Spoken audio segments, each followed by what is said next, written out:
Sometimes dreams be hitting different, man. You know, it's just lining up with some subconscious is trying to tell you something or something's popping. It's so funny. It's like, what does that mean? I know what you mean. What does that mean though? Like, Yeah, you're do saying you? you had a crazy dream where you became conscious and then flew. But sorry, continue. I was just gonna ask you. Do you have dreams that stand out to you? Like, in the last 10 years, did you have like a few dreams where you're like, that one meant something significant, or I remember that dream super specifically, or like, uh, because the idea was that like sometimes your dream world is just putting out bangers. Like, Yeah, yeah. some dreams I've are had a just, couple good dreams or a couple crazy dreams. I've had try to call back on the last like maybe 3 or 4 years. Some more than others for sure. And then who's to say what's going on with any of that? If you ask anyone that question, and they're like, "Yeah, this is significant because of this and this," or like maybe they're embellishing, or maybe they're misremembering, or misinterpreting, or telling you something that's like not truly in line with the objective reality of what the dream is trying to tell you. But there are some dreams where it's like prophetic and like it's a place where things can happen. I think yeah, yeah. there's some dragons in there you can slay, or like it's interactive. You know what I'm saying? There's something about that There's life, something bro. about it. This it's not nothing. Nah, dude. It's not completely random, but yeah, sometimes it'd be hitting. But there was one I remember because you were talking about splitting open this rock in your dream, and that made me remember a dream that I had where I was picking up a rock with my mind. I had telepathy, and I like picked it up with my mind and then dropped it. And then I was like, oh, I can like pick up things and drop them with my mind. And I was just like, because at first I just like applied a little bit of power to it, and it just like picked up and like kind of wobbled and then fell back down. And then I like consciously like picked it up and then like slammed it really hard and like shattered it. And I was like, okay, nice. Yo, I woke up and I was yo. like, oh, nice. Let's go. What is Something's that? happening. How do you not feel telepathic after that? Something's happening with that. I don't know what's going on exactly. Everyone's own interpretation's up to it. But there are people who like, common motifs in dreams and types of dreams, nightmares. But becoming conscious in a dream, though, is a whole nother thing too. Weird. Those are some I remember for sure. Yeah, there's a couple. I'm also getting back into. Let's go. Talk to me. There's just dreams there, dog. Yeah, There's no. dreams there. I'm like looking. I'm just like, what did I feel in some of these instances of subconscious land where I'm present enough to be present and remember it? Yeah, what's going on there? Mm-hmm. There's also just People like, train to get in there. You know, like lucid dreaming, yeah, right? yeah. Yeah. That was where I pulled that one thing from. It's just hard though, because like I've heard that stuff my whole life, but I've never been able to lucid dream. But like this time it kind of worked. Where one thing they say often is like when you have something, a reoccurring feeling in a dream, where something that happens that's reoccurring, just like train yourself in the moment when you're awake to say like, when you see that thing, you know you're in a dream, or like when I see this, I know I'm dreaming. When I see that, I know I'm dreaming. Because I had a terrible nightmare where something really bad is happening. Like my girlfriend's mad at me or something, and then my girlfriend like storms off. And we're like deep in like an amusement park, and so I have to like navigate myself out of the amusement park, and then I take the wrong turns and I accidentally take like a really wrong turn, and then now I've like lost her, and then I'm like trying to get to her, but I can't. All I have to do is like send her a text or call her or something to like fix the situation, and my phone won't unlock. And I'm just like, I get it unlocked and I hit like call, and then it just like restarts. And I'm like, oh my God, dude. And then I get into my, like, no matter what I do, like 10 times in a row, the phone just like crashes on me or does something glitchy. And I'm just like, what is going on? And then I'm trying to leave and I can't leave. That feeling right there. I was like, when you have that like ultra frustration that something like you were getting like fucked with in your dream by yourself. Like, I don't know what that was that made you feel the pain and suffering of like this, I'm losing my relationship or something like that, and you're trying to like do something to fix it, but you can't. It was like fucking me up because a phone will just let you in a phone. Just living in that narrative. That's the pain that I was like suffering in the dream. That's like, yeah, I guess living in that narrative. Yeah. Like actually like embodying that narrative fully. Yeah, for like sure. Emotionally. Yeah. Yeah, your dreams do that to you. It had me, bro. Yeah. I was like suffering and like on the point of crying and like, I don't know what the fuck that was. You know, it's just a dream. Sorry, pardon my language, whatever. That's real, dog. We out here, dog. Yeah. So anyways, that was happening to me again in this dream. And my car wouldn't start, and my car like kept crashing 3 times in a row. It crashed, and I was just like, cars don't work like this. Cars don't work like this. When this happens to me, I know I'm dreaming. And I was able to get that across enough to be like, I want to fly, and then the dream tried to tell me, no, you woke up today. This is your car. You're on your doing all your things. And I The was narrative. yeah, the narrative. You're in a narrative, son. And I was like, no, when I feel this thing, I'm definitely dreaming. And so the cost is really low to try to go fly. And then I flew, and then I was like, oh, I was dreaming. Damn. Yeah. Get off me. I don't want to Yeah. feel that shit. Yeah, it's like Pretty living much. in, Sorry, part of my language. yeah, living in the narrative, but at the same time living in your narrative, and then choosing to believe your narrative over the narrative presented. And you're just like, no, I can fly. Yeah. It was. I'm living in a narrative either way, but I'm living in my narrative. And my narrative, I can do anything. I'm gonna fly right now. Yeah, it's still weird because I'm still a protagonist in the narrative, so I don't even know what to do next at that point. I gotta like figure it out in the dream, you know? Mm-hmm. But what I definitely knew emotionally in that place was like, oh, yes, I was right. These constraints that were constraining me were unfair, unjust, and those feelings I was feeling aren't for me. And I can fly, and this is like, I don't know what I'm gonna do next, but I was right. I'm flying. So like, I don't know. I guess Where do you want to go next? hell was pulling at my heart, and instead I was able to like, I I I don't deserve that punishment, or like that's like it's weird. Life's not like this. Yeah, life's not like that. Yeah, that's a good feeling, right? Mm-hmm. And I think just when you start to when in the dream, what flying like represented, if I bring it back to reality, is just like the pursuit of heaven, even when you fall short, or like just stepping towards Christ or trying to be more Christ-like. When you take those steps forward, even though it's like a journey that's like beyond yourself, you can just walk away from life being that thing, that constraining hell, the double downward. Mm-hmm. I think that's what the dream was trying to communicate to me. I don't know. Anyways, had a crazy dream last night, and I feel like it was super crazy because I was able to use one of those lucid dreaming tricks that you brought up to associate a feeling, like when this happens, I'm dreaming, and then that'll get you out of a dream. They always say that in the lucid dreaming, like YouTube videos and stuff like that, to like train yourself to attach. Like if I always pass a doorway, I'm gonna start like realizing touching the doorway, and then sometimes if you go to touch the doorway and the doorway is not a doorway, then you're like, oh, that's not reality. That's another trigger for people that work successfully. Okay. Because you can touch your own doorway in your house every time you see a doorway. And some people have done that to. I was like, okay, I don't know. Stay tapped in. Yeah, I don't. It's something like that. Sometimes you'll just put your hand out for a doorway in a dream, and it just like isn't there. And then I guess that works for like a lot of people. And then what do you do? Now you're lucid. What do you do? What is your objective now? Right. What are you doing here? I don't know. Sometimes it's just running, or like definitely seeing how deep the rabbit hole goes. The idea of the agents trying to stop me has happened in a memorable dream before, like 2 months ago. I was like in a construction wetwork site, and I could fly a little bit, but not Superman around the world. So like, and yeah, they were trying to catch me because they knew I was like breaking out of the dream, bro.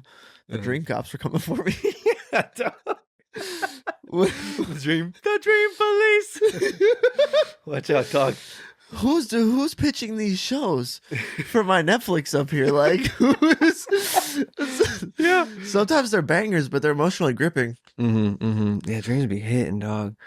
Dude, wet dreams existent, dog. You feel me? Isn't that kind of crazy? Yeah, for sure. You just like have a dream. I think Freud would say it's not crazy at all, but yeah, it's crazy. It's just like the fact, like your mind can, your dreams are being like lived. You know, it's interactive. It's not conscious land. It's subconscious land. I see what you're saying. You know what I'm saying? Same example if you've ever like used the bathroom or like taking a piss in your I remember dream. being in like 7th grade, and I was like in my dream going into a hot tub, and I was like, okay, I'm just gonna I need to piss. She's like, wait a second, don't piss. I had to like jump out of bed. You know? I was like, whoa, okay, that was strange. Oh man. But yeah, then also wet dreams are a thing too. You just like have sex in your dream. Yeah. It's just like physically, you're just like, ah. Yeah. What? That's crazy. It's crazy. That's strange. The connection between the subconscious place and your physical space. You're there. You know what I'm saying? Yeah. You're yeah, there. you are. That's you are sure. there. The same part of you that's in the conscious land also goes to the unconscious land, and there is a chaotic structure to it, but it's a structure nonetheless. And we try to break out of it sometimes, and we're like, I could fly. And even when I guess I've never like flown for real in a dream, but yeah, like, we were all talking off air about I've been like able to like jump and like try to like try to fly with the intention of flying, but I can't quite Superman through the skies. Yeah. I could jump really high though and kind of like far, but not a not a full fledged breaking of the game itself. Yeah. Yeah. What does that represent?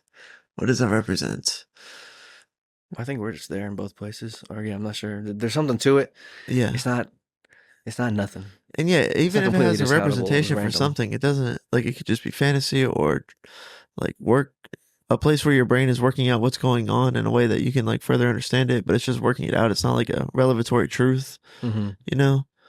Mm-hmm. It could all be you just processing everything in another place. Yeah, trying to figure out what's going on. But then in the Bible they're talking about prophetic dreams like it's like a thing. I don't know if there's For sure. yeah, I think God could talk to you through that. for sure. Whatever, man.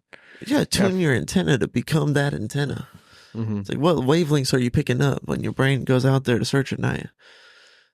And I feel like if your lens is God, then like God would be like in the dream space for you. I think some people are just trying to have lucid dreams so they can have like sex with Megan Fox, and it's like that's not a worthy use. I don't know. It's like what is the dream space? You know what I'm saying? It's like yeah, what do you do when you become lucid? Once you become lucid in a dream, what's your objective? What are you trying to do there? I felt that, or you know, Sam's like trying to fly. Yeah, for sure. What First of all, what are we doing when we're trying to get out of those dreams? you like have to test it. I don't know because the dream logic is always kind of out in the air. Like, have you ever had a server dream? Yeah. Oh yeah. All the time. All the time, dude. All the time, dude. For real. It's for real, dog. You know what I'm saying? And sometimes the server dreams I feel like are correlated to like how you're actually feeling at work, but there's also like general server dreams where sometimes you're just in heavy obligation and you're unable to fulfill it, or like something's blocking you from filling this thing, or like finishing the queue of tasks you have at hand because of the narrative of being a server. And I think typically server dreams are like just like directly related to the idea of being like weeded or stressed, you know, for the most part. Yeah. Would you agree? Yeah, absolutely. They're nightmares. They're usually not pleasant. No. I definitely had like two memorable dreams. One where it was just, and my dreams, when I'm peak dreaming, I come back to the same place often. And so it's crazy to like, I'll see like a different part of like the place that I've been dreaming about. Like it happens half in what I know and half in what I don't know. And then I know the map now to be like Kingdom Hearts, you know what I'm saying? It's like I know this much of the map now. So like I'll be going to Traverse Town and shit. Not literally, but that's what it's like. And then when I'm like peak dreaming, I can remember like the four worlds, like in Kingdom Hearts. It's like a good metaphor. I'm like, okay, yeah. Sometimes I go to Agrabah. Sometimes I'm in the jungle place, and then I just started touching Alice in the Wonderland. And then there's definitely like the Destiny Island from the beginning. And I can like while I'm falling asleep, I'll think about all the worlds that I've been to. Yeah. And then that kind of like I think also puts me into a trippy dream place sometimes. Kingdom Hearts is dope. Right? Could you be so heartless? Boom, boom, boom. Just Heartless Sora. Yeah, it's a great game. Great story. I don't know. People hate that story. It got convoluted. The original 1, 2, or 3 were pretty like, okay, this is what saw. It did get ridiculous the further it went on. So yeah, I guess you could. There's a lot. There's a lot of iterations and stuff. Well, when we were kids, bro, and the first one came out, it's like Jordan Peterson 12 Rules Disney, of Life, bro. Yeah, Disney coming out with some bangers. Some things catch you in stride. Yeah. Final Fantasy was cool too. I guess they still be doing that. But even, you know, there's a whole bunch of them. I'm sure they're great. I'm sure they're all fantastic. But like the first, you know, like 7 and 8 and like Final Fantasy 10, it's like, yo, That caused some people. games are tied. Yeah. But 10 was nuts, yeah. Mm-hmm, And that was like, yeah, there were people that were like, Final Fantasy 3 would have blown your mind if you were like there for the while it was happening, what was happening, when it was happening.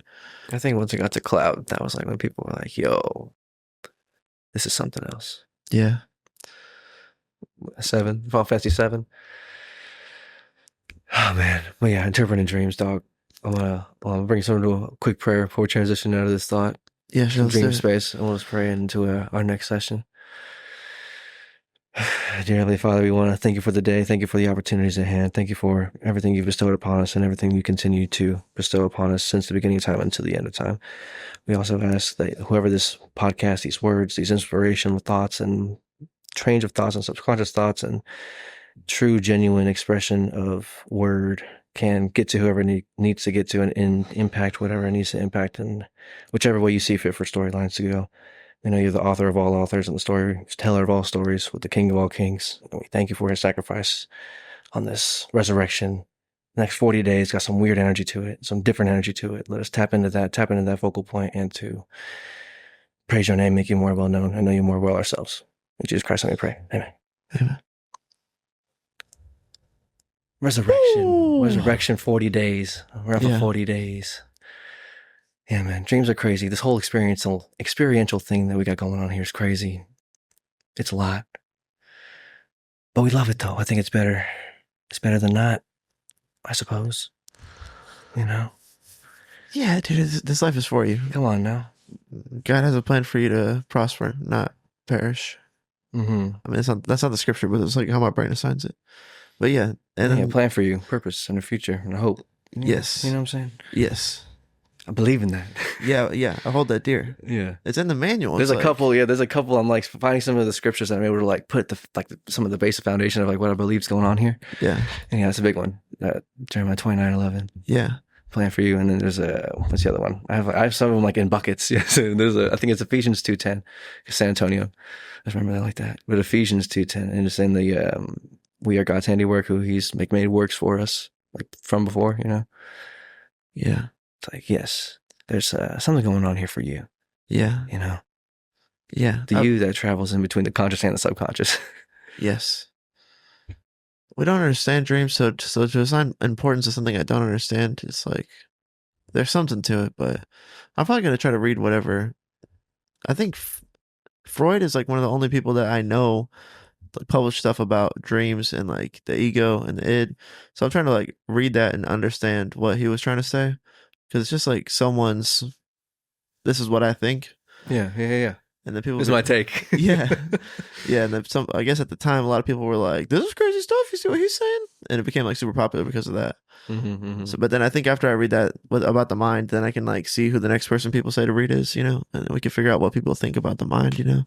Yeah, dude. That's what Jordan Peterson be doing. Yeah, right. You know, we're right at that point where it's like, if I want to understand it anymore, I have to like find out what other people are thinking about this, because I kind of we've been thinking about what we're thinking about this for like a long time, or like why this is happening, or what these dreams are, or the separation of your conscious thinking versus the part of you that needs to eat and sleep, and then the part of you that has like needs and desires, like who's operating all those things. Trying to understand what that is like consciously. And then these people have been thinking about it. Like, I guess Carl Jung is another person, but... Yeah. Jung and Neumann. I'm going to feel like a real cliche if I just start reading all the people, you know? I think it's a worthwhile pursuit. We're getting to the point. I think it's a worthwhile pursuit. Yeah, we're getting to the point where that's like the next step. Yeah. Just reading about these ideas. I'm trying to figure out what's going on here. I've been thinking like, as much as my dreams are hitting, that was dreams be hitting. One of the transition points was like, even though I'm getting older, dreams are still sometimes like last night. I'm like, that one's gonna sit with me for a while. I gotta like sit here and think about what did that mean, and I'll have some dreams that be blowing my mind, like these server dreams that we talk about, which are archetypical. I have one where it's like the same restaurant over and over, and I'll have like the outside section, like maybe there's like two outside sections, and I have this section and I have that section. And then I just like forget I have that section for long enough to be like, oh no, like yeah, dog. Yep, that's typically one of the motifs. I can't go over there. I have to go over there. I can't go over there. I have to go over there. Yeah, or I'll be trying to go down a hallway to like get something, and I just like slip and fall. Oh no! Get up and I can't find it, so they're like, bro, we need the bread. And I'm like, oh shit, okay.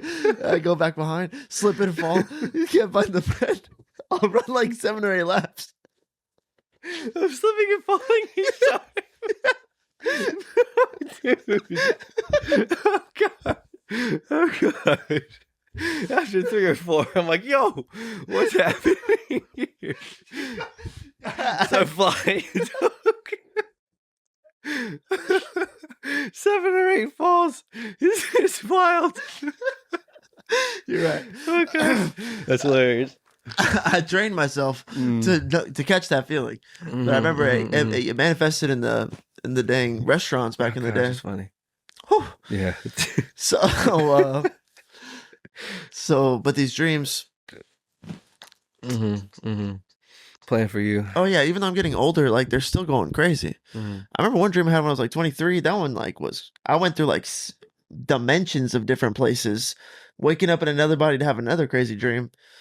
And then I still think about that one to this day because sometimes, like, I don't know, it felt like sometimes you fight the main story boss, reveals like more about the main story. It's like that dream felt like one of those dreams because it's like several hard archetypical dreams happened in a row, and then I ended up like waking up in my mom's house and then like kind of being around a turn and talking to my mom, and then I like woke up in real life and I was just like. I kept getting woken up being like, that dream was crazy. And then still being in the dream, having another archetypical dream. And then eventually I woke up in my bed like, oh my gosh. Yeah. I made it out. Holy shit. Inception, dog. Yeah, dude. Like dreams within dreams. Yeah, dude. That's crazy, dog. I don't think I've ever had dreams like that. That one was nuts, dude. Like I've heard of that happening though, but maybe only like for a couple iterations. But to have that many is a lot. It was like I was at you fall asleep and then wake up in another dream. Yeah, I was at a graduation, and then there's something drama happening after graduation. Wake up, and I'm at like a castle with all these books. It's like an Eden castle, or like whatever, Scotland, something. Yeah, like Hogwarts. But it's like it's like real knowledge. Like I know it's knowledge. It's like something like a mythical place of wisdom. Yeah, yes. And then I like steal something from there, and as soon as I steal it, all I want to do is put it back. I'm like, why did I have the impulse to like take from this thing? I just want to give it back so bad, but I feel I need it. Harry Potter. Control Z. And if I knew if I put it back, I would get caught for stealing it, and then I do get caught for stealing from it, and then they like tell me I can't come in there anymore, like I'm not allowed anymore. And I was just like, dude, why did I do that? And then I wake up in another dream. And then I wake up in another dream in a place where like I feel like I've died from the past dream. I can't remember what the next one is. I'm just gonna fly through it. So then I wake up and then a robot comes up to me and I freak out and drop to my hands and knees and I just pray the Lord's Prayer. And then the robot like runs away like scared of me. And then I was like, oh, what's happening?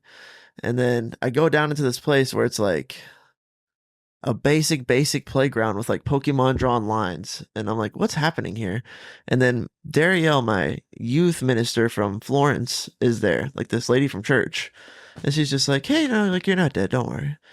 And I don't know why, but like I feel like when I was having my surgery, I was in that place for some reason. It feels like, am I gonna die? And she's like, no, you're not dying. And I was like, oh, okay, yeah, cool. I remember this feeling.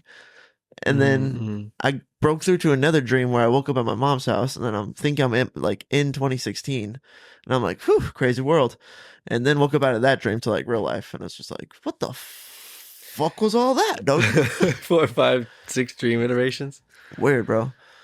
That's wild. But that one sticks with me for like a long time. I was like, I don't know. How old are you when this happened? Living at Voss's house, like 23. It's like 8 years ago. Damn. That just to say, every time, no matter how old I get, the dreams still go crazy. Life's still going crazy. So that's cool to know. You're still interpreting story, you know? And there's a conscious element of interpreting story. Whether it's a conscious or a subconscious story, it's the part or whatever circadian rhythm awake time versus our sleep time. Like there's a you that's present through all of it. You know what I'm saying? Yeah. They're saying like I fell asleep and then I'm like sleeping and then I wake up out of my sleep and now I'm doing things again that are normal life. It's like that little part is like there's something else there, or you know, you're still there. You know, it's not as real, I guess. Definitely not because we're like in a bed. It's like a mental movie that's playing in our minds, but we're there. You know, yeah, we're there. You feel the importance of it. You feel the weight of it. Like you're interpreting story. Yeah, you're still interpreting story. Yeah. Dreams are crazy. And then you try to interpret that story within your own story. It's like, I don't know, but that's crazy. At least give it something, you know? I guess then the question is, how much would you sacrifice to that? How much would you like let that influence your behavior or like determine what you do or what you think and what you believe? Yeah. You don't bow down to your dreams. You bow down to the No. dream maker. Yeah, yeah, exactly. That's because who are you to interpret your dreams with any authority? You know? That's the thing. Unless it comes true. I feel like that's a different feeling. I feel like that's when you're like, God was in my dream. You're like, I know it was true. Uh-huh. I feel like that's a different kind of feeling. But for the most part, if you're gonna say like this meant this and that meant this and that's because I'm gonna get this or that I shouldn't do this, like you just you could take in the it's a 360 angle for what that actually could mean. Like who are you to be the one to know, you know? Mm-hmm. So it's almost like your ego trying to like just protect yourself by defining your dream into something or scaring you with something. So I try to stay away from that as a whole. That's God working. I don't know what we're doing. No idea. And I really no idea. And you need to be open to that. You need to be open to that. Yeah. It's important. Yeah, I was thinking about Jordan Peterson. First of all, that's where I feel like I gotta start reading these things to understand him. I mean, he's going in, and I'm just like, Going in, dude. Going dummy dumb dumbs. I had to look up what the difference between archetype and tropotypical was. Archetypical, tropotypical. I'm like, Okay. are those words interchangeable? Or like they're different? What was the finding? Archetypical is like a role. Okay. So like if it could be like a Western, it's like an archetypical movie, and then there's like an archetypical hero and an archetypical villain and or maybe an archetypical outlaw. They're like these roles and like but then a tropotypical is like tropo's like story and then typical is like typical. So there's Mm-hmm. like typical stories that happen Mm-hmm. that are commonly told. Tropes. Yeah.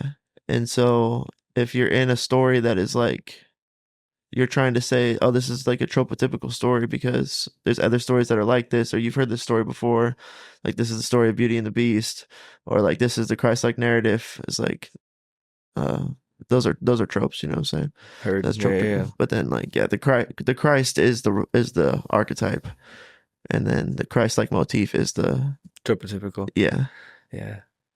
I had to like I felt dumb or I felt weird. I felt like a nerd. I was like, hold on, I gotta like take time to understand the difference between this so I can like further my speech or understand Jordan Peterson. One more level requires me to ask a question like this. And then Mm-hmm. I was like, okay, I know the difference now. I'll go back to like, I don't know, trying to talk at a high level or like trying to be good at dialogue or like, I guess it's not trying to be good, but trying to be like as good as I could be at speaking, you know? Mm-hmm. Mm-hmm. Mm-hmm. Yeah, some better understanding. Yeah. Becoming sharper. And that's we're getting older, but life's getting more deep. More defined and refined. Yeah. Yeah. Yeah. Yeah, it's cool. It's cool. No, yeah, it never stops. It Same never thing with stops, Christ dude. and the Bible. Yeah. Yeah, dog. It's nice to try to have some more biblical backings and just like try to be able to have that as more of a foundational subconscious belief system, you know.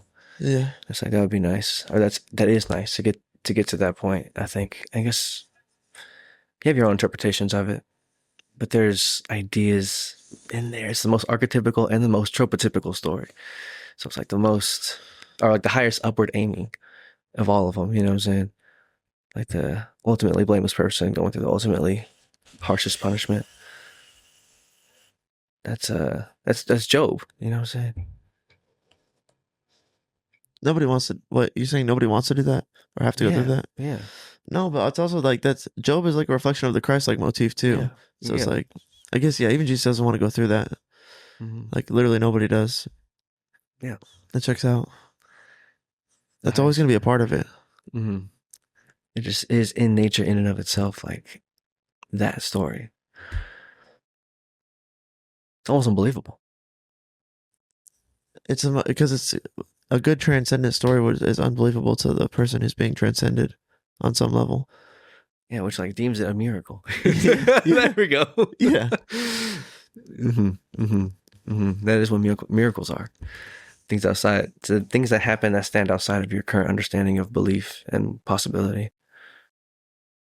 So yeah, Possibility, yeah, yeah, yeah. and like so that's what we're learning through Christ right now, which is kind of dope.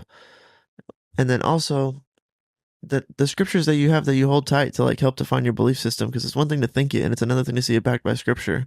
So as you're trying to figure out how to perceive life as it's going, like that's kind of what I'm trying to say is like we have to like use this gospel as protection Yeah. and like lean your understanding on those things, because it's like how should we act? Like there's judges and judicial systems, you know? It's like Yeah. then we'll be like by the Bible. People are like, well, that's one way to think, and I'm just like that's the constant thing where I'm like, it's hard when we're all making decisions or voting or trying to agree on something, but not we can't just be like use this gospel for our protection.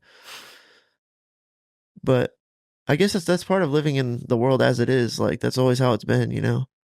Like the Christian way of life hasn't always been like true with everybody or something that everyone accepted, or we didn't use that as our like tyranny exists and Rome exists and these people are persecuting those people who carry just like these ideals that I'm saying like we should base all of our decisions on. But like the world hasn't been doing that, you know? Hard to do it in mass. I guess maybe not. Oh, there's a bar. The Western Front was founded on like Christian principles. yeah, I'm nearly positive. I A might lot be of the talking founding beyond fathers. myself. I think I remember hearing about that as far as Charlie Kirk's talking about the founding fathers, and I forget what proportion or what percentage, but nearly all of them were like built upon and believed in like Christian values and like the Bible and stuff, you know. At least those tenets, at least those like mental ideas of what's happening there. People get lost in the minutia. They get lost in the minutia. That's where it gets interesting sometimes. That's why the minutia be minutia. I think one manouche berry. Level 3 minutia. Like the ages, man. We getting leveled up that minutia. Yeah, so there's no telling, I guess, if we're ever going to be in a place where we feel like all of our decisions politically and economically are made from a Christian place because of how distorted the industries are and how tyranny always has existed throughout time. So I guess it's more about sometimes your position in the story. And I think that's the thing that is like makes God be able to write at a billion angles omnisciently from all time, is like your story is just your story within like so many layers of so much different story happening. But it's so convoluted that it's like gives it the space to be perfectly unique and tailored to you and still work within what's going on with everything else. And that's cool. That's cool. Yeah, that's our channel. That's our lane. That means your life can be more cool than LeBron James' life. That's what that means. It seems like that wouldn't be so, but it's actually like the transcendence that's going to happen within your story bears more weight than any story could carry for anybody else because it's uniquely for you. Like it's your story. Yeah. Your consciousness, your lane, dog. I think that's supported by scripture. I think that's what they're talking about in Jeremiah 29:11. I think that I like when God says he knew you before you were in the womb too. That's another thing that really like it's hard not to stand on that scripture because I'm like, it's hard to conceptualize that. Yes, you right. Know what I'm saying, yeah, like really, like I point to it when I'm like, I don't know if I chose to be here or not necessarily. You know, where it's like this is all random. I just like came in to. I'm the product and result of just two people having sex, and I'm just popped into this place, and I'm just gonna do what I gotta do whatever I want to do, whatever. Damn, demon's pushing me off. What you're saying is so interesting. I just locked in with you. Yeah, it was. Oh man, it's all right. I want to catch it. What were we just talking about? It comes back like a boomerang, dog. Aussie, down under. We do like a nice Aussie boomerang thought. Come around. I weave it in. Just nice and slow. Weave it in.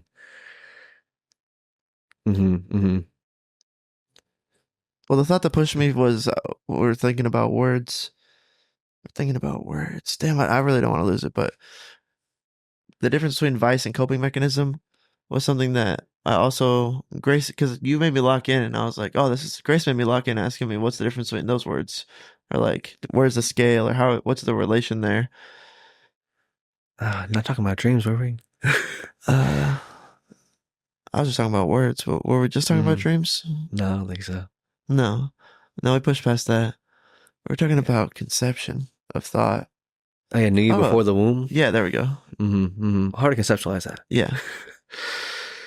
Did I choose to be here necessarily? You know, bound down to the idea that there's something. I'm just a result of two people having sex. You know, and I'm just Yes. here. It's all random. Like that's random. I didn't control that. I didn't contribute to that. I didn't choose that. It's like, no, it was chosen for you. You know what I'm saying? Yeah. That's deep. Because who knows? Maybe we signed up to be in here. It's like, you know, Yeah. to experience life, or we willingly chose to separate. Right. And now we're here and we're like, oh, that was dumb. That was silly burger. Or maybe we needed to come here. Right. I mean, either way, you have a mission and there's something like a purpose for it. It's a core question. I feel like I asked myself that as a kid a lot. Where it's like, did I sign up for this? Is that part of what's going on? Then is all this suffering that I'm doing like my responsibility, or like was I just made? And like when I suffer, I'm kind of pissed off that I was made on some level. It's like a core trying to understand how to deal with emotions, I think. Interpreting negative emotions on the storyline. Yeah. Because if I'm just like put here and my story is to suffer innately, that's like, then the thing that whatever put me here, the story itself is bad, and why should it continue? You know what I'm saying? Right. Yes. This is the root of nihilism. Yeah. It's a core question. Like it happens to you as a human. Like in first person shooter mode, like there's just like, and I'll be like in the shower, like 5 years old, thinking about like, did I sign up for this? What's going on here? Is it 5? maybe like 8. Maybe like 8. I'd read a couple Harry Potters at that point. Let's go. And so I'm starting to understand. I don't know. Just read them to read them, you know? Yeah, dog. No, gotta be talking. Gotta be talking. And I was just like, yeah, more or less. Like the thought in my head too was also like Harry Potter's dope because like it's a hero's quest. Like his life is awesome. Who wouldn't want to do that? Who wouldn't want to get up and go to school every day if you were doing that? And then I think that was just tied to like my perception of the world was later down the line. I was able to understand and conceptualize that like your life is a hero's call or a hero's journey. Those are like why that art hits with us. And maybe that's what God wrote for us with Jeremiah 29:11. But also just as a kid, I think some of these feelings that we just naturally feel about life, definitely the nihilism dragon exists. Like it brushes up against you to say like, is this worth it?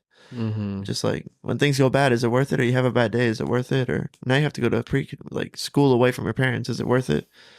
So then you're like, did I sign up for this? Should I take responsibility? And that question is, I think everyone knows what we're talking about, but maybe not. Yeah, the idea of did I sign up for this? At least being open to that, because it is random to an extent. At least in our interpretation, in our scope, it seems a little random. You can't control your family, your parents, many parts of your narrative. You're kind of just here within those structures and limits. Yeah, was there like a selection process like Fallout where I assigned my own skill traits? Or like, yeah, you know, how come I'm not like rich AF? Yeah.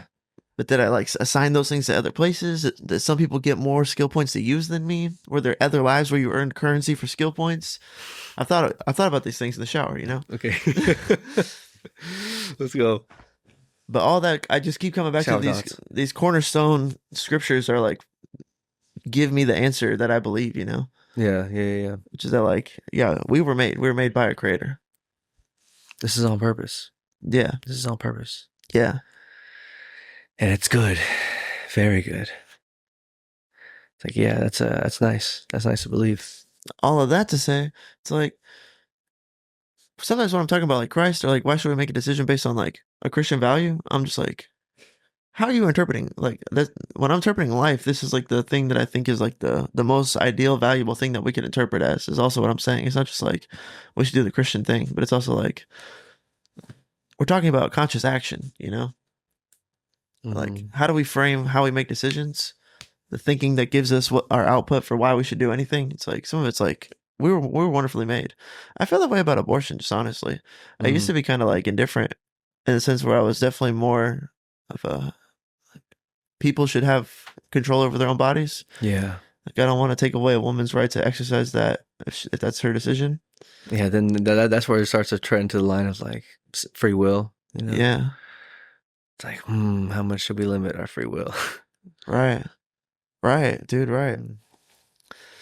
And then Kanye West kind of pointed out that abortion clinics were also like kind of weaponized and like set up in a lot of black communities that set up a Yeah, culture yeah, of yeah. like, Like systematically. yeah, yeah. And which made a culture of black people not having as many babies as maybe that they should have, or having a lifestyle. There's an argument that when you have a baby, it stabilizes a household because like the weight of the call of the responsibility to raise the baby will help some people to like put roots down and then invest into the place that they're at. So then the lack of babies and the lack of families and the lack of like fatherhood distorted these communities really badly. So systematically abortion is bad, but also like how do I feel about when is the baby alive? You know, that's a question for sure. We always talked about that in the early That's a 2000s. big debate. Yeah, That's a big debating point. right. When does the baby have its own right to not be murdered? Mm-hmm, mm-hmm, mm-hmm. And it's like there's also all the When does it become double homicide or whatever? You know, yeah, what yeah. if you kill a pregnant lady or if a pregnant lady, you know, There you go. Yeah, when does that come into play? another angle of the same thing. Mm-hmm. What do we really believe here? What's on paper? Yeah, yeah, right. These are the questions for like a judicial system to figure out, right? Mm-hmm, mm-hmm. But when I read the scripture and it says, "I knew you before you were in the womb," I'm like, okay, well, I feel like if you know, you should do your best to have that thing that God made, you know, like, yeah. Some pregnancies don't work out, but like if you are like, and this is just you know, also I'm still like, it's your like you get to exercise your free will. It's the free will thing. Like man. I'm not gonna tell you what to do with your free will. I think that's wrong, though. man. That's the thing, though. It gets a little convoluted. Yeah, yeah. But for me though, I think Personally, though, you should try. talking about me. Yeah, yeah, We're talking about people. We're talking about me. Because I can talk about me. yeah. Talk about you. For people, it's convoluted. For me, it's very simple. No. Don't do it, man. And that's it. Don't do it. Try to embrace the responsibility to the best of your possible. Let it be transcended in your life. That's the miracle of a child. Also, it's also I think what the birth or like Christmas is lit. That's kind of what it's pointing towards. It's like the beauty of the birth of a child can be transcendent for everything, completely transcendent. Mm-hmm. The potential that's entering the world. Yeah, it calls everybody to be their best self. Mm-hmm, mm-hmm, mm-hmm. Like I was just thinking about I was thinking that about Demi when she was a baby when I would like bring her around to people. It was just like became the thing that I drew kind of like as like someone just watching my own life was just that she would bring out the best in everybody. Like everybody wanted to like stand up and give her best attention and be their best self and be like very like emotionally like transparent and careful, Open. graceful, Yeah. open, loving, forgiving. Like she was just like, look, I have a baby, and everyone's like, oh my gosh, here's my best self. Mm-hmm. And I was like, this is so cool. Mm. Right? Yeah. just true love, you know? True like Mhm, let me mhm. give my heart out to you. Let me like experience what this like miracle, you know? So that's why I also just don't believe in I don't if you're asking me like to vote on it, I think abortion is bad. Yeah, Okay? Bobo. Yeah. Should we make it illegal? That's polluted. Okay, so this is where it gets weird though, is like at what point yeah, because like I guess if the judicial system is designed to like protect free will, Mm-hmm. if that's a higher ideal than like executing infringement of free will in the name of the scripture, that's like the issue. Yeah. It's the issue everywhere. Yeah. Should people be allowed to be trolls?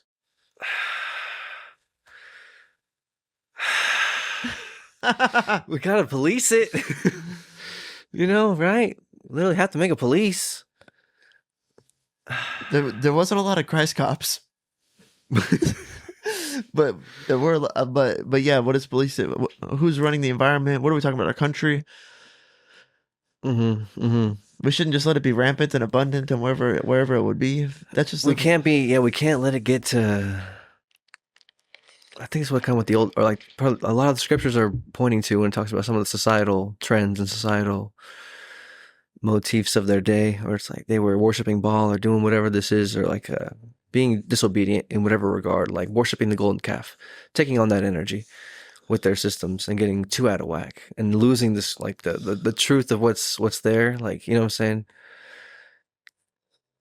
Even before like the legalities are put onto it, man, no, I was losing it. you're losing the truth of what's there whenever you're trying to have these decision making based on Christian thinking enter like the judicial system of trying to decide how we police these things. Yeah, yeah, yeah, yeah. Like crime in and of itself, or it's like negative manifestations in and of themselves. Yeah. We have to manage that a little bit. Yeah, you're right. For sure. For sure. We If have to put in laws. And then this particular law is like, how much are we inhibiting free will that's not necessarily like destructive, like yeah. criminal, harmful, hurtful. But then it gets, There's times where the people who support maximum use of free will versus the people who are trying to insert like Christian practices into the law and moral code. Sometimes we just line up. Like stealing is bad.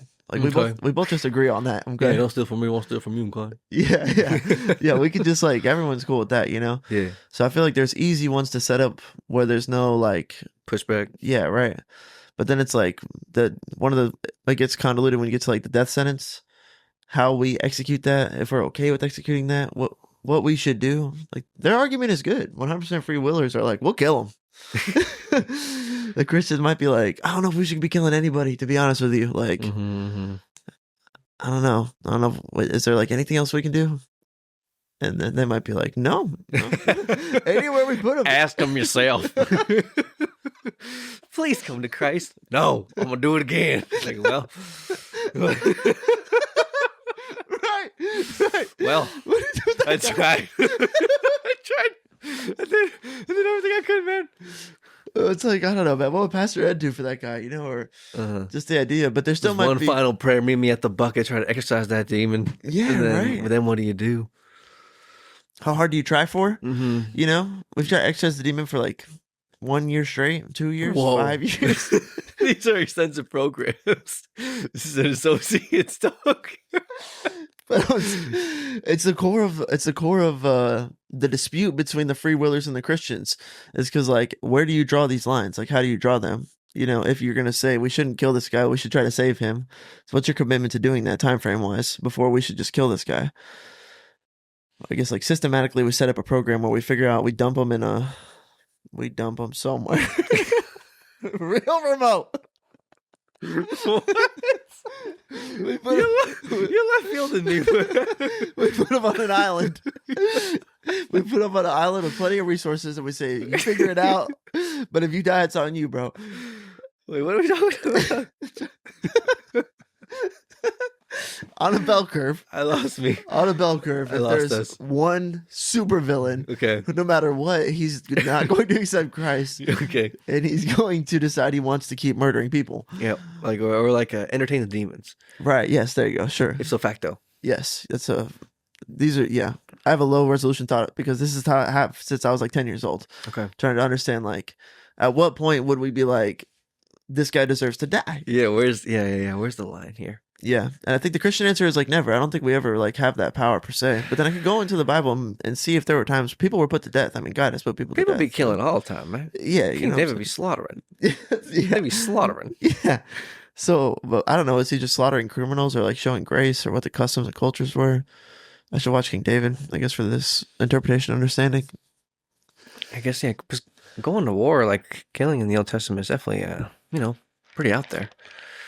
All the plagues, death of the firstborn son, killing all the people in the river, or whatever, like that after the waters have parted the sea. Yeah. You know, people be dying all the time. Yeah, that's facts. That's facts. I just would always try to go for grace, but it's like Yeah, you know, we've outlawed the death penalty in like a lot of states, most states, right? I think we looked it up before, and it was more states than I had thought for sure. Or maybe we looked it up. I don't know. I think it's like 30 something, maybe. I don't know, like 17. 17 minimum, 36 max, I think. 17, somewhere in there. I can look it up real quick. I think it's like Verify. only 5 left, maybe. Oh, that don't have death penalty? I think there's only 5 states that do do. that do the death penalty left, I think. No way. I think it'd be a little bit, at least a little bit higher. Oh, we'll see. We'll see. I could be wrong. Yeah, totally.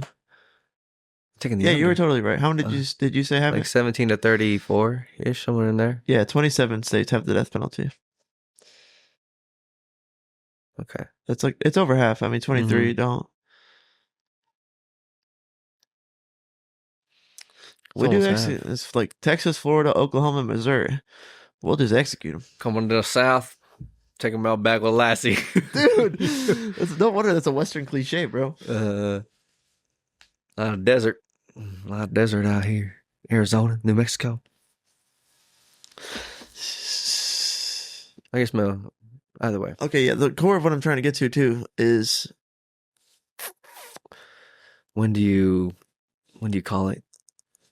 how much do the Christians have to say, okay, like exercise your free will and like stray from God, and I'll have to live in a culture where that's like the law that's around that we're allowing for our culture is like that's the boundary you've placed for everybody. Naturally, people are going to drift that way, and that creates this feeling of like Christians being like not like I don't know, oppressed on some level, or like that if like when we talk about Satan's in our culture or we're watching the Super Bowl halftime show and we're worried about like satanic rituals and stuff and like you see like our music and the music that we listen to and it's not great.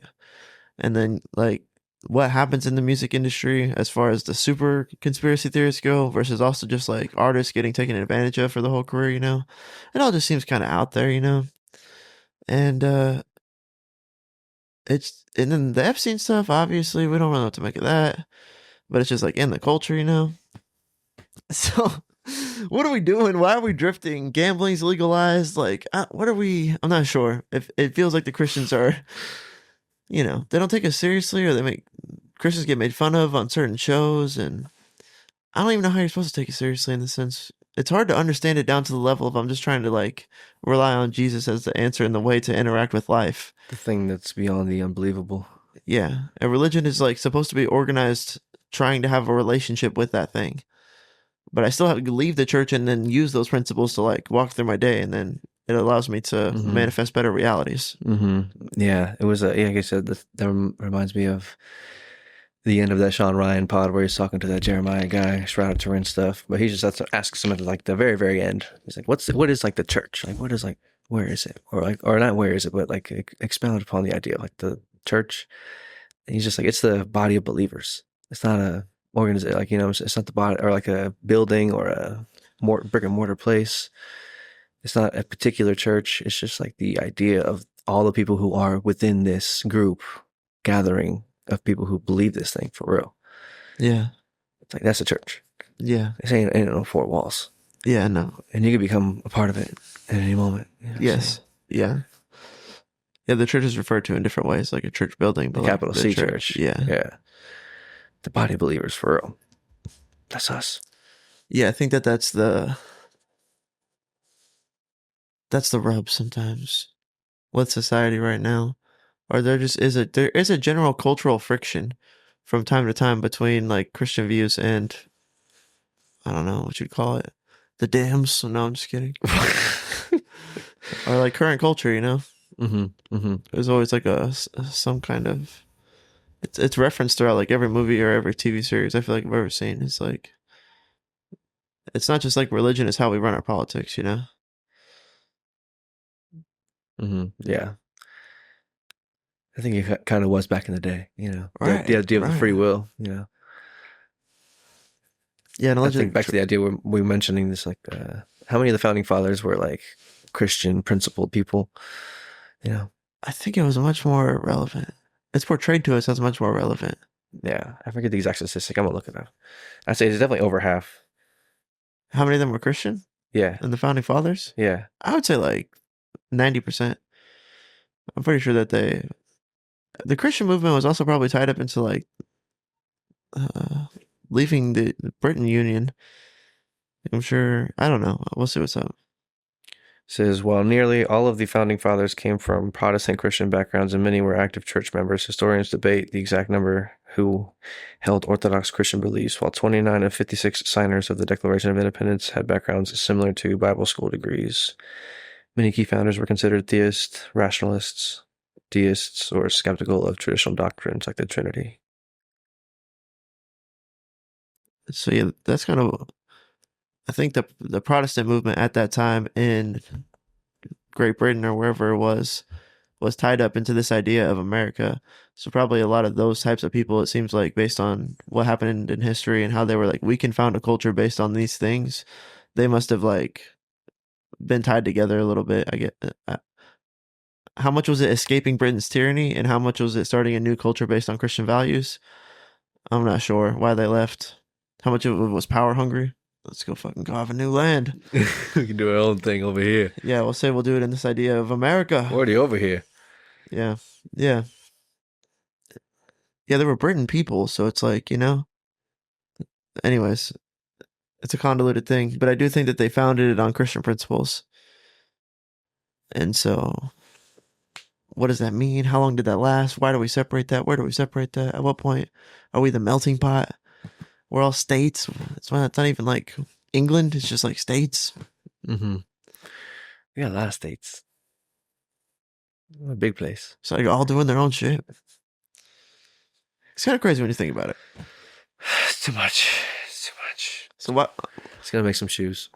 Let's go to the cobble shop. It's a lot going on. In the cobble shop, it's funny. It's like, who's this? We'll have our own cobble shop. It'll always interact with you on the micro level, or this like, should you do the Christian thing in this moment, even though it's going to be like perhaps not necessarily the thing that on surface level feels like it's going to be the right or best thing, and then you're supposed to like do that thing out of like obedience or like faith, or because you love God, like your relationship with Him, and then you'll manifest a better reality. It's like a lot of what Christianity is suggesting. Mm-hmm. Oh, I think there's a portion in I think it's Think and Grow Rich, or it's a book. I forget which one it's a passage from, but I'm pretty sure it was a quote from one of the founding fathers. I think maybe in reference to a letter that they got from Britain, or like his response to it. And he was very like faith-based as far as kind of his approach to it. I forget the exact. Oh, I'm still looking up real quick. Do we have the entirety of everything right here? You know what I'm saying? People would have killed for this back in the day. It's insane. You're a wizard. You know what I mean? People would have killed for this back in the day. You have a fucking wand. Dude. Yeah, Jazz was like the other day. She was like, "Show me what a June book looks like." Or it's like, so he's like asking her phone like questions that we were having a conversation. I was like, "That's what's up." That's crazy, right? Yeah, dude. Pastor Ed pulled out the Etch-a-Sketch for Easter. Yeah. I was like, yo, I remember playing with an Etch-a-Sketch. Like, I remember a Game Boy being crazy. You know, revolutionary, game changer. Insane.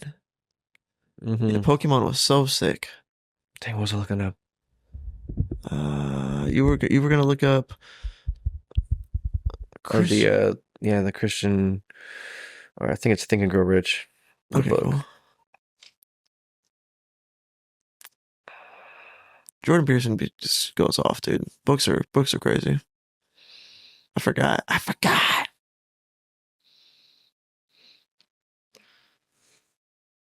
Mm.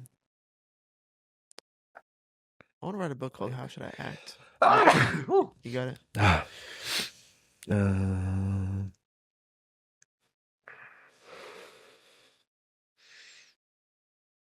No, maybe it's not in that book. Maybe it's in a different one or something like that.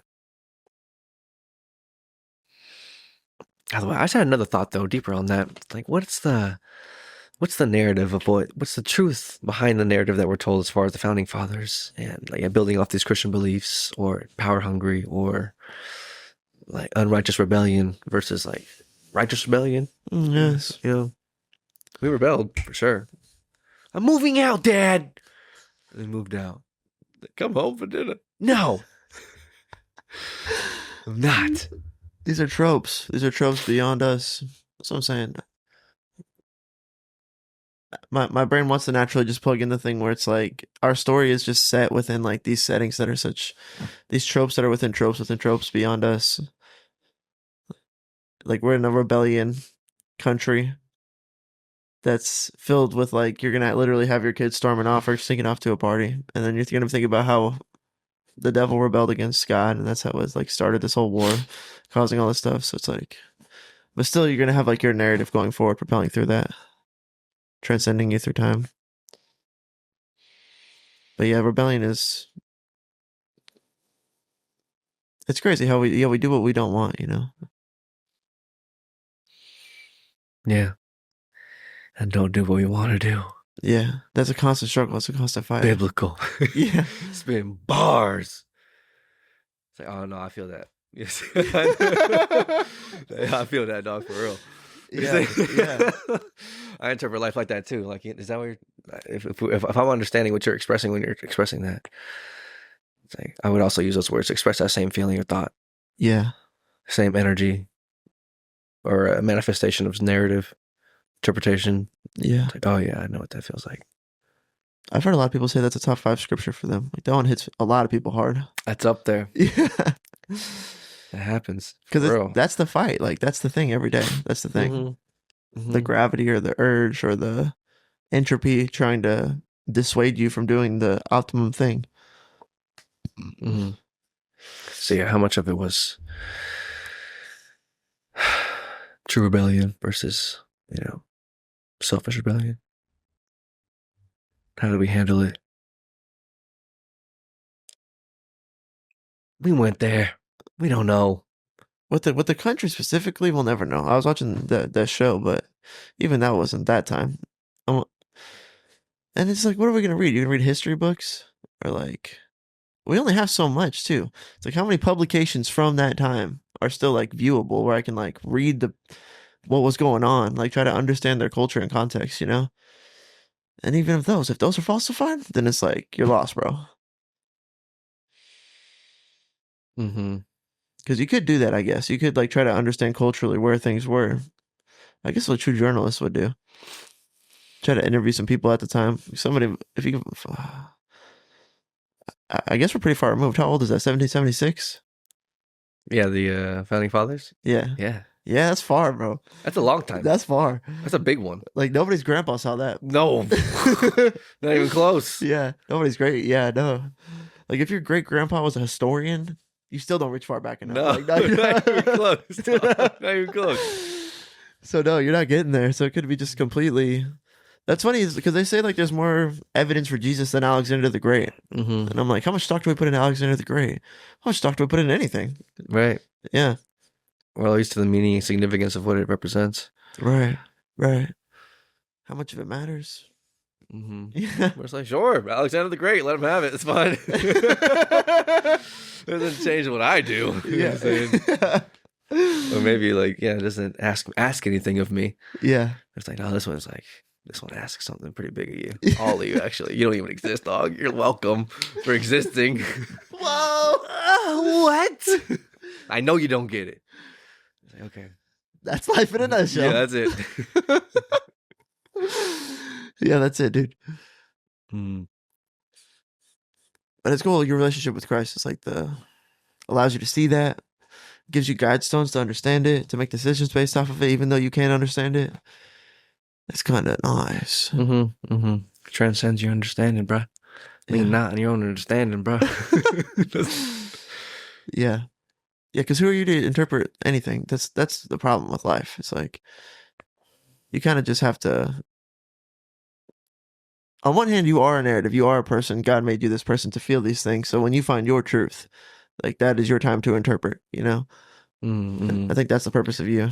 But otherwise, lean on God's understanding. Because we're limited. Yeah, super limited. We're just limited. Limited Fly edition. my own dreams, bro. Can't even fly. Yeah, I can't even fly. I can't fly. I've never been able to Superman around. I'm able to jump sometimes, some leaps and bounds. I've been free before, for sure. More free. Yeah. I think I may have told it on the pod already, but there was a dream definitely where you and I were walking to the rec center at Texas State. And then in the middle of the walk to the rec center, I was just like, oh, I'm dreaming, dude. I was like, nice. What's up? Where do you want to go? And I was like, yeah. Then mentally took us to, it looked like there's a level and portion within the game of Kingdom Hearts where you're in the Aladdin world, and then you're fighting in like you're traversing through the world. It's like this when you go into the lion's mouth, I'm pretty sure. Yeah. And then there's a portion where if you fall off of a certain part of it, you fall down into like this bleak and dark and black and blue place with like water, and then it's like little icicle or like little ice paths. It looks like, but it's like more or less completely black and like really dark blue and just like water. And I took us like there in my mind mentally after I was like, okay, let's change this. I was like, where do you want to go? And then I was like, oh, this is like, and then eventually I was like, this is kind of weird. And that took us to Vegas. I'm pretty sure. Dude, the other thing that's in the lion's mouth is like the treasure room. Yeah. That's what I thought you were going to describe, but it said you described like what sounded like the flooded basement. Yeah. Which is archetypical No, tropotypical and dreams. I know the difference. Yeah, the pure. Or yeah, like the bottom of the creative capability. Like it was too much control. I was like, oh, I don't know how to do, or like, wait, this is, where did I take us? I took us to the place of like possibility. It's like from here we can create, we can go from here. Yeah, You know what I'm saying? From a void is where everything A was void. made. There we go. I went to the void. Yeah. Okay. Cool. Yeah, You know? that's biblical, bro. Yeah. That's a start of. Yeah, that's kind of what I thought about when I woke up out of it afterwards. I was like, that was weird. I didn't just like, I had to go to the void first to like create through it instead of just like going right to where I was like, have a good time. And then it was just like, no, you need more control than that, I think. Whoa, I'm tripping. You need more specificity than that. Yeah. And it's just like, oh, okay, well, let's go here. You know what I'm saying? Even deeper now. It's cool you went to Vegas too, because that's also like the reflection of the prize room. Like even, well, I was hoping when you were telling the story, we were going to go next door to where the treasure room was at. Yeah. And then you're like, and then we went to Vegas and I'm like, oh, it's like right there, you know? Like I didn't even like feel like consciously remember that part of the Vegas portion. You know what I'm saying? After I decided to take us to Vegas, I like just became lucid enough to go there and then like send us there. Yeah, that's always. And then I woke up and I was like, okay, that was weird. That's cool though. Yeah. You know what I'm saying? It's not nothing. Yeah, maybe it is. Why do you remember that? How long ago did that happen? A long time. Yeah, I don't remember what shirt I wore last Sunday. You know, like I could maybe think of it, but like those things like stick with you. That's a weird thing. Time stamping in your imagination. The memory banks. The void is a funny place. It's funny that we have that. Going to the prize room or treasure room.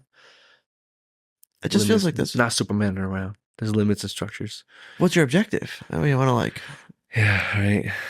You were teleporting. That's kind of fun. What do you want to create? Yeah. Where do you want to go? What do you want to do? My brain categorizes those things as like superpowers too. Like you have different superpowers. You can teleport. You're working on flying. You have telepathy, which is crazy. I don't think I'm a ground type. I've never worked on telepathy in a dream, or like that feels like psychic type or something. You know, I've done other stuff in my dreams that I thought, like I had the month where I could punch in my dreams. Yeah, fighting type. Hitmonlee, dog. Hitmonchan. Like normally when you try to throw a punch, it's like, slow mo. Same feeling when you try to run in your dreams. Oh, yeah, you don't have like the physical, like coordinated physical body. I'm just like run, like you know what I'm saying. Yeah. It's a different level and layer because when in your unconscious land, you can just do that no problem. You know what I'm saying? You have a lot more conscious control of your physical body, I guess. Yeah, you're more present. Yeah, for sure. You're more tethered into the reality or like the perceived reality. But on the other side, you're far enough detached to where you need additional points or additional moves and mechanics to get you to operate within that. How you want to go. To execute in this narrative. Like free will or something. Yeah. How do I execute my free will in this subconscious narrative? Right. Yeah, there's times where like I wanted to run to catch something or stop something from happening or like execute action run. And then there was like, that wasn't in the script. Like you're supposed to just like suffer or whatever it is, you know, like you're supposed to lose that. And I'm like, no, I can give effort to like. Part of the story is that you don't know how to do that. Yeah, right. Whatever. So you're trying to run, you're like, what's happening with my body? Try to punch someone, it's like, what? Yeah, I'm running dreams. You're just decking people. Yeah, it was something like sent into the shadow realm. Like knocking them out cold. So something happened where it was like there's a castle on the hill, and I realized that like it's happening. Like the world is ending, or like Ganondorf is taking over. Okay, Ganondorf. And Ganondorf was that's a crazy monster to think about. No, but like the climax is climaxing, and I need a gun is like the fucking what I realized. So I go to like this picnic table, and then it's like 3 bad guys were gonna like hurt this girl because the end times were happening. So I just like punched the shit out of them. Yeah, I remember all 3 of them. First I was like, bah! And then I was like, I would be in trouble if I couldn't just bah! And then there was something in my mind that was like, holy shit, you can punch, bro. This is not. You swang. Hey. Normally, this never. I was like, let me test it out with like conscious, like, I can punch in this dream. Bah! Let me put some of me behind this one. Yeah. Yeah.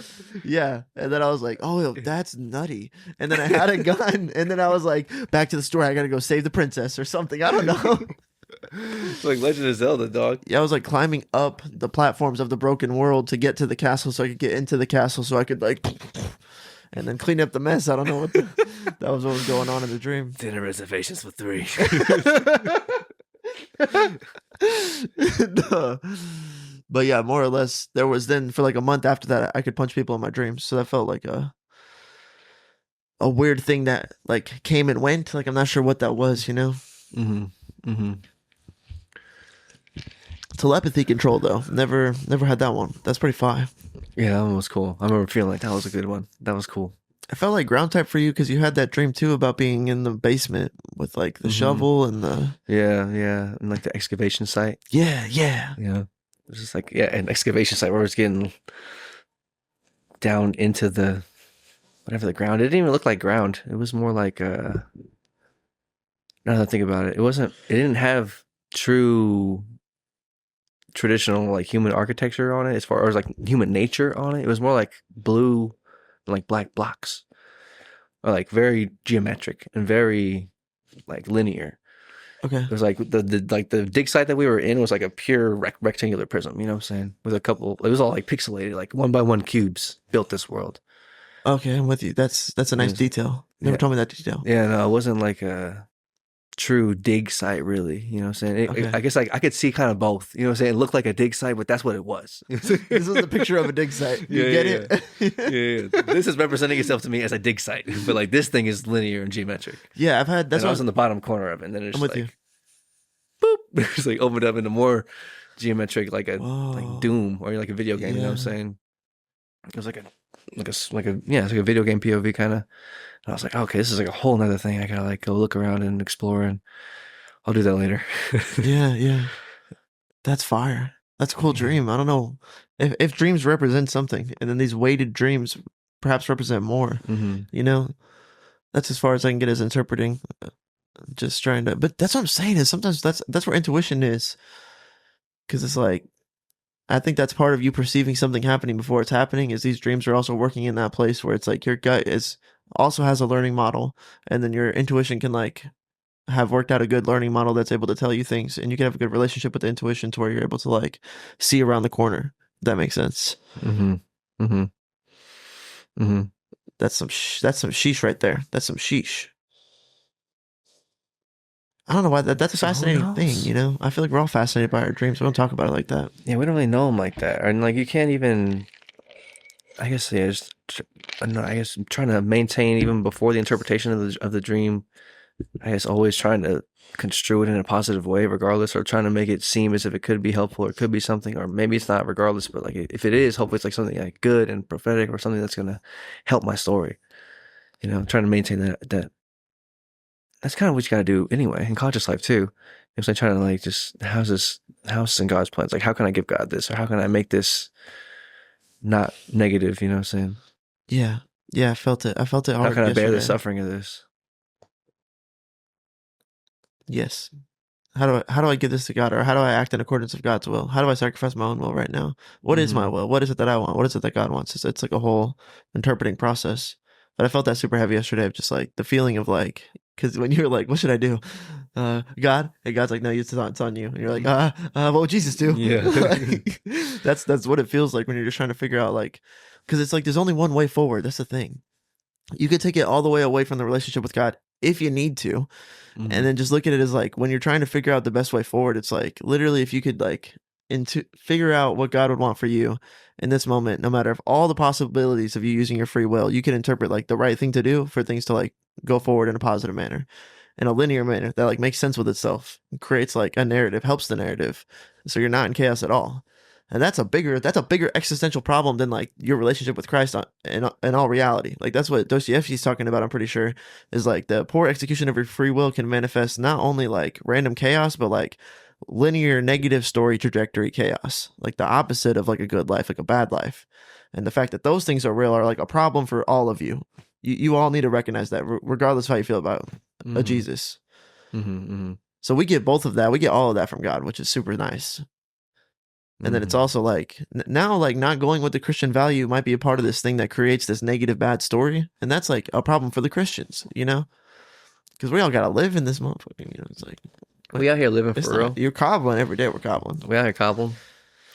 You cobble gobbler. But Christ is the answer to everything. It's like it doesn't matter. Yeah, that's right. Yeah, it's Proverbs 3:5-6. Trust in the Lord with all your heart and do not lean on your own understanding. In all your ways acknowledge Him, and He'll make straight your paths. Just your own understanding. Don't be doing that. You gotta maximize it, but even then, don't lean on it. Like, don't stand on it fully. You know what I'm saying? It feels so weird because it's like that's the thing I'm really starting to get from this podcast. The thing that I took away is like, or thing I've been taking away for a couple of weeks. It's hard to explain to myself, but I'm kind of seeing it now. It's like you are always in this story first person mode. It's like when we think about things, like you're not thinking about them in first person story mode. Like you think about it and then you go back to first person story mode, and like that translation is like a barrier. And I think that's what dreams are kind of alluding to too. Like even whenever you're in a place where these things are like the representation just is the thing, you still like can't just like fly. You're still like, you're like, I know I'm in a dream, but I'm still like stuck in a person, you know? And so I think like maybe the idea of us slowly gaining more free will within our dreams is like this out here. It's kind of the same thing, like more will to have agency in this life, to like not do exactly what the first person would do. But if, because we could act more Christ-like in a way that would make things better. But that's, sometimes it's like, I can't run. Like I know I should run, but I can't even use my legs. Or like I have to fight right now, but I like can't use my hands. And then like, it manifests out there that way. That seems on the money for me. That seems like what's going on here. The same way it takes discipline to enact your self-will in the conscious, it takes some discipline to enact your subconscious will as well. Yeah, totally. You know, and your ability to develop it in the conscious one is like your only bet. And then if you do it here, then you could do it there. That's bars, dude. That's bars. Because ultimately because like the thing that I was trying to say at the beginning was that because you have to be in this story, like you are going to be here. This is like, it's not, this is what you exist in. You exist. You can't like when you dream, you're dreaming, and when you're thinking. But when you're not going to do those things, like eventually you're going to come back to like being in this thing. So you're going to have to act, and you're going to have to, and no matter how much you think about the things, there's like a barrier to like you enacting and doing that and going down the storyline and stuff. I think there's like, I'm understanding that separation now and why it's so important to try to like, I don't know, figure out what your dreams mean. So if it helps you or doesn't help you, try to figure out how to act. Because if you act properly, it's the only way to have a proper relationship with Christ, and then build the story or make it better or whatever. It's like, it's all happening so fast. Playing DDR, it's like you gotta touch all the things. Like all of them work together. Yeah, dude. And dreams be making you bust it, dog. It happens, bro. I've had two, I think, in my entire life. I was like just thinking about that in the back of my mind. I was like, how crazy is that? And then like the thought transitioned into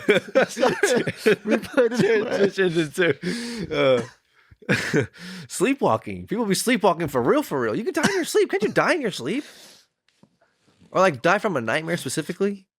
People die in their sleep, but like die from your sleep. Like they get a heart attack because they're so scared. Yeah, something happens. I think I remember seeing that in like 100 Ways to Die or 1,000 Ways to Die, whatever that stupid show was on Spike when I was a kid. I could buy it. Dreams are insane. People make food in their dreams. Yeah. People sleep cook, get in their car. I've heard stories. This dude's dreaming in his car. I don't know. People are crazy, but that's real though. Like they really, like we deemed that real. Like they really did that. It's like, how did they really do that? Yeah. Like they were what? What happened? Explain it to me. What do you believe happened to them? Sleepwalking? Yeah, it's a thing. Like their subconscious took over their conscious body. But there is a subconscious that can take over your conscious body. And what is that subconscious? Where is that coming from? That's the place where the angels and demons be at. It's a part of the you. Potentially. Maybe loosely. Oh, maybe that's the conceptualization of angels and demons. Because like in your subconscious, what would angels and demons represent? Like the right way forward or the selfish way forward. Things to make this place a little bit more like hell or not. Right. Right. Make it more like heaven. And maybe those two options are so fundamental to our subconscious that we're willing to the concept of them does exist, and then we interpret it as angels and demons, and then it turns out that the interpretation of the concept is more real than like actual angels and demons like being around the corner. Like the concept itself is scary enough like to be what it is. When we're reading about it in the Bible, I feel like maybe that's kind of what we're talking about.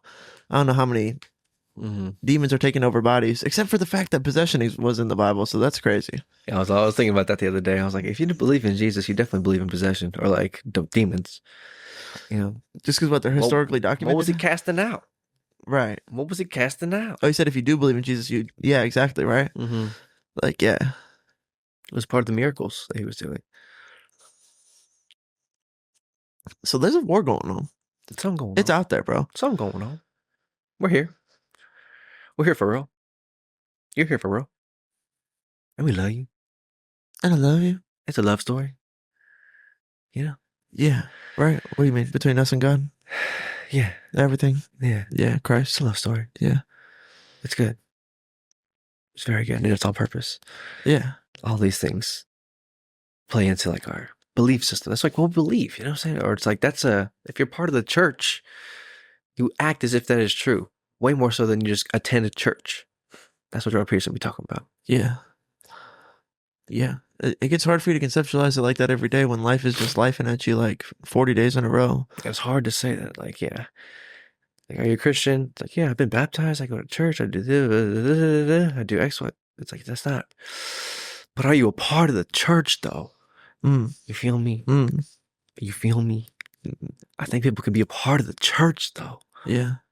What does that look like? Being a part of your local church, being engaged, or just like? I think like I guess more so embodying and acting out the more forgiving perspective, or the more understanding and gracious and self-sacrificing, yet like strong and courageous personality type or actions and behaviors in the story. Yeah. Yeah. That's the way forward. It's the way to do it. It's the only way. And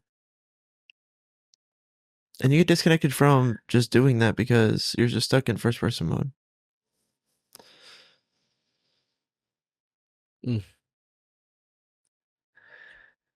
Damn. I'm going Ramsey. What happened? That's kind of what I took. I know, yeah. I was just with you and I just felt the push. Now we're touching on some concepts here. Sleeping. It's too much. All of this. You can't do it alone. Yeah. Life is fire. Life's been getting better. What was my push? It's a love story. It is a love story. On purpose.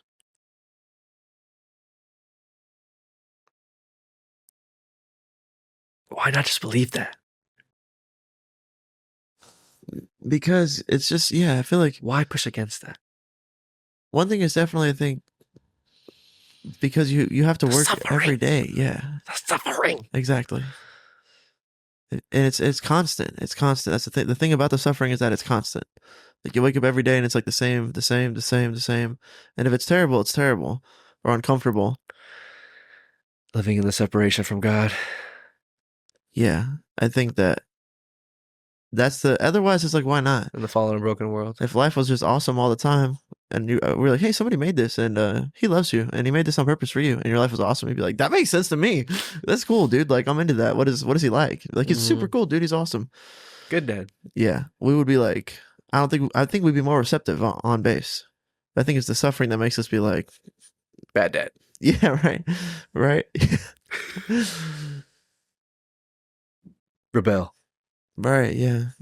That's all the option because you are like here. Are you not? You know?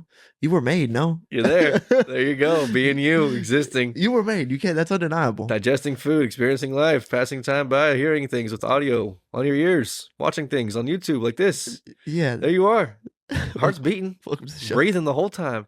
You ain't doing none of that. You ain't doing none of that. You're just sitting listening, bruh. There's the part of you that's sitting and listening, and the part of you that's sitting and listening. You know, if you feel me. Yeah. And sometimes you could feel the distance between that, and you're like, oh, I need to rewind that. I need to rewind that. I wasn't in sync with like the thing listening and hearing the audio, and the thing truly interpreting the audio. Yeah. Like reading over a page again. Like, okay, I wasn't there. I wasn't in it. Like, hold on a second. I need to go back and read that whole paragraph. Yeah. I didn't even have any of that mentally captured. That's a very real thing. Yeah. Happens when I'm listening to Maps of Meaning. It's a problem. It's the same thing as when you're reading a book and you like didn't read the page. Like you just, you know, and you'll be like, nope, I can't flip the page. Like I don't even know what just happened, you know?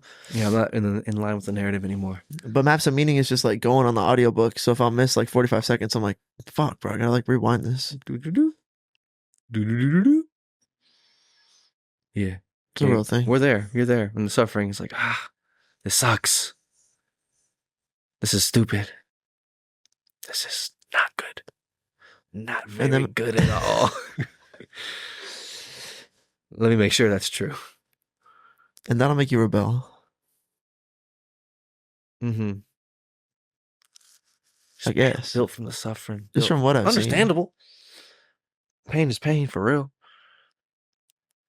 Pain is pain for real. But it's already painful. That's the thing. Every second away from God is like suffering. That's where we live. You know what I'm saying? And you're gonna make that even worse. You're gonna add more suffering to that in the separation. Because in spite of the separation, like maybe we chose to be here. That's it. You know, I think we are. Right. It's possibly. It seems biblically backed. Yeah, it seems more unspecific. There's more to gamble if you believe that. It's easier to just think that you live in a pool of random chaos, I guess.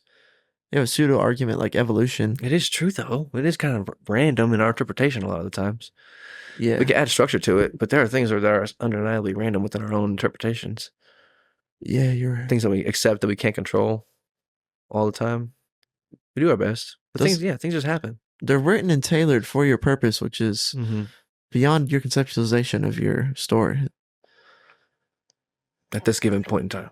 Yeah, yes. You don't know the coming chapters, my friend. Yeah. Or what they could be. Right. So like random is like process of becoming and being at the same time always. Yes. You know what I'm saying? Oh, yeah, was that Dems? Yeah. But I think that position makes it hard for us just to like execute or have a relationship with God or execute our free will the greatest all the time is because there's like a separation there between existing and becoming. Yeah, I don't need to make it any worse than it has to be. That's a big thing. Yeah. Jordan Peterson's about to. Duh. It should be a duh, but it's fine. Yeah, free will. It's fine. The free will to rebel. And then the free will to love. It's like the same kind of flip sides of the same coin. It's like doing it because like you're obedient and you like love me. Would give a more truthful and definitive and connected like line to that energy. Yeah. You know what I'm saying? We're lucky to have the story of the prodigal son because of that. Mm-hmm. Where he's like loved and brought back and embraced. It's just like if rebellion's in your nature because it also helps to build obedience, then thank God that he's not mad when we do that, you know? Yeah. Yeah, do you want to sign the people out? Yeah, totally. I want to lay them out here. 127. We love you. I love you guys. I hope you enjoyed Dream Talk. Keep it moving. Keep trying to understand life. Happy Easter. Happy 40 days of resurrection. Happy resurrection time. What do you do with resurrection time? Just shoot at miracles, you know? Shoot for miracles. Try to shoot some bucks. Love that. Go for something big. Just work towards it. Love that. Love. We see you in a billion years. Bye. Rolling through the city to the light show. Really ain't no telling where we might